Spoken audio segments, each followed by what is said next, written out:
Olá amigos, hoje em dia os prédios brotam como cogumelos no meio do coração da floresta. As construções de torres estão ligadas. No entanto, esta corrida pelos arranha-céus está longe de ser aclamada por todos. Veja o exemplo da China e da Índia. Em termos de construção, esses dois países são totalmente opostos. Você certamente deve se perguntar como e por que essa diferença existe. Isso é o que descobriremos juntos neste vídeo.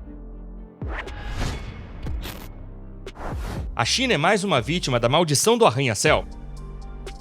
Se considerarmos que são precursores de grandes crises econômicas, parece que sim.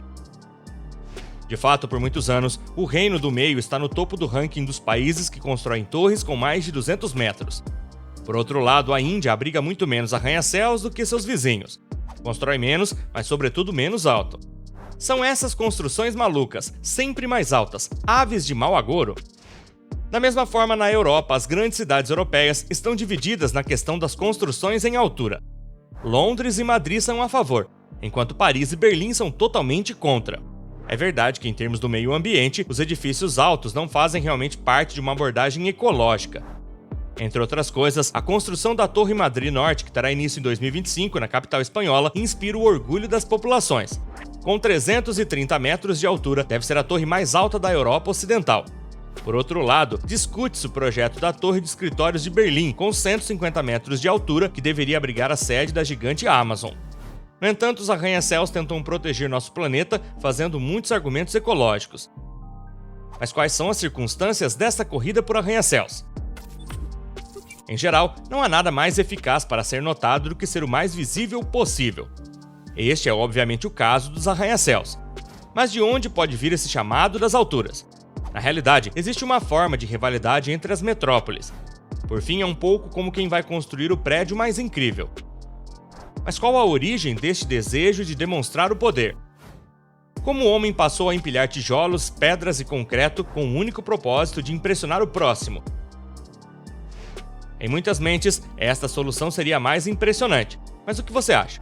De fato, a noção de altura sempre dá uma impressão de majestade. E isso os mesopotâmicos entenderam bem. É também por isso que a cidade de Uruk tinha cerca de 900 torres, dispostas ao longo de suas muralhas. Desde o ano 3000 a.C., essas construções defensivas também estão presentes no Egito. Por volta do ano 1400 a.C., as cidades guerreiras dos micênicos apareceram na Grécia. Em 1500 a.C., na Sardenha, essas construções são mais discretas, mas fazem parte da paisagem. Por outro lado, a Grécia clássica, como Roma, não embarcou nessa terrível corrida pelas alturas e resistiu à tentação do excesso. Mas na sua opinião, e a China? Ela embarca em obras colossais. Entre o terceiro e o 17º século, ergueram milhares de torres de vigia ao longo dos 6.700 quilômetros de sua grande muralha. No entanto, é no Egito que as construções em altura se tornaram verdadeiras moradias. Foi então necessário desafiar a gravidade otimizando o espaço. Veneza e Amsterdã também são cidades que adoram a altura. Em Veneza foi no século VI que as habitações de vários andares estavam em ascensão. Os judeus que fugiam da Inquisição foram forçados a se estabelecer no mesmo bairro. Então eles criaram casas de até 8 andares. No que diz respeito aos castelos fortificados, o primeiro foi erguido no Iêmen. No entanto, é no Ocidente que vamos encontrar os mais belos exemplares deste tipo de edificação. Inicialmente, destinavam-se a assegurar a proteção das populações, permitindo a vigilância do envolvente. No entanto, a torre é um elemento essencial para ganhar altura, e disso um senhor da Idade Média bem sabe. Ele afirmava assim o símbolo de seu poder na paisagem. A partir do século III, as cidades passaram por um constante desenvolvimento, e os edifícios floresceram. As aldeias abrigaram campanários, e passamos a estar diante de uma verdadeira floresta de construções. Todos vocês têm em mente um exemplo convincente que poderia ilustrar essas observações. Mas como essa corrida por arranha-céus pode levar a uma forma de loucura? É certo que os ataques de 11 de setembro de 2021, mas também as várias crises financeiras, frearam o lançamento de projetos arquitetônicos de grande porte. Além disso, as cidades verdes agora tornam-se uma prioridade. No entanto, projetos de arranha-céus saem do papel com muitos milhões de dólares. Mas o que você acha dessa corrida maluca até o topo? Qual o objetivo? Parece que os construtores esperam ultrapassar o quilômetro em termos de altura. Edifícios de tamanho extraordinários estão surgindo em todo o mundo e os projetos se multiplicam. É certo que a própria torre tem uma importância capital dentro da metrópole. É um elemento altamente simbólico, apoiado pelo poder público. Podemos dizer que reflete a imagem de uma cidade moderna e economicamente próspera. Mas é realmente o caso? Não necessariamente. No imaginário coletivo, este tipo de edificação sempre foi visto como um sinal de prosperidade econômica. Mas você concorda? Na China, esse aspecto simbólico é ainda mais presente. Veja o exemplo da Torre Xinmao. Com 420 metros de altura, foi erguida em 1998 em Xangai. Ela tem 88 andares e isso por um motivo muito específico. O número 8 é um símbolo de prosperidade e dinheiro. Mas essa corrida rumo ao céu tem limites? A maldição dos arranha-céus é uma realidade? Em 2015, foram construídos 106 prédios com mais de 200 metros. 62 eram chineses. Entre 2011 e 2012, a China produziu mais cimento do que os Estados Unidos ao longo do século XX.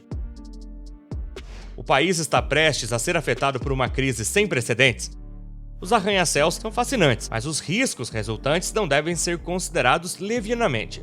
A China está multiplicando cidades fantasmas, assim como canteiros de obras sem fim.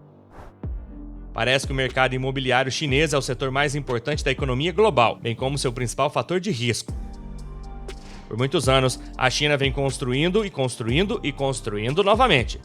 Esse frenesi também gerou um grande número de prédios que não encontram compradores. A altura da altura.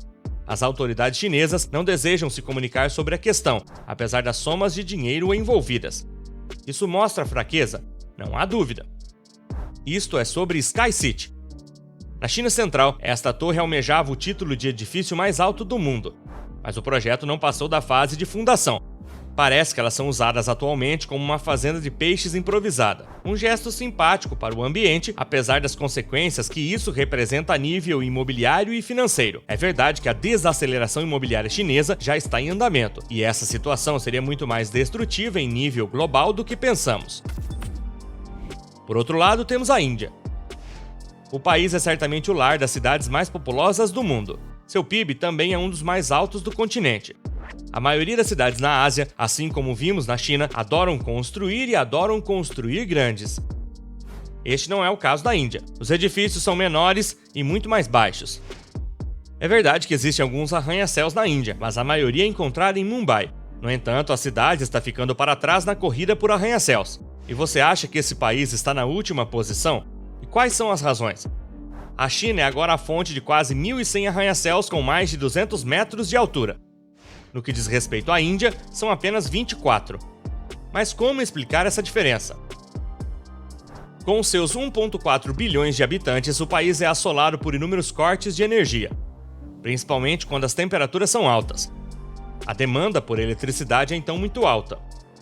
Na Índia, o acesso à água potável também está cada vez mais complicado. No entanto, os arranha-céus requerem uma disponibilidade significativa de água e eletricidade. Além disso, o índice de área útil regula as construções, e é em parte por esse motivo que a Índia mantém um perfil discreto quando se trata de seus arranha-céus. É a relação entre a área construída no terreno e a parcela do terreno utilizável para a construção. Essas restrições são muito mais rígidas na Índia do que em qualquer outro lugar. Em 1991, em Mumbai, esse índice estava limitado a 1,3. Durante o ano de 2022, variou entre 2,5 e 5, dependendo da localização em questão. Enquanto cidades como Hong Kong têm um índice médio de 15. O crescimento horizontal de Mumbai é, portanto, particularmente limitado. O índice de espaço físico precisa ser aumentado para permitir que Mumbai floresça plenamente.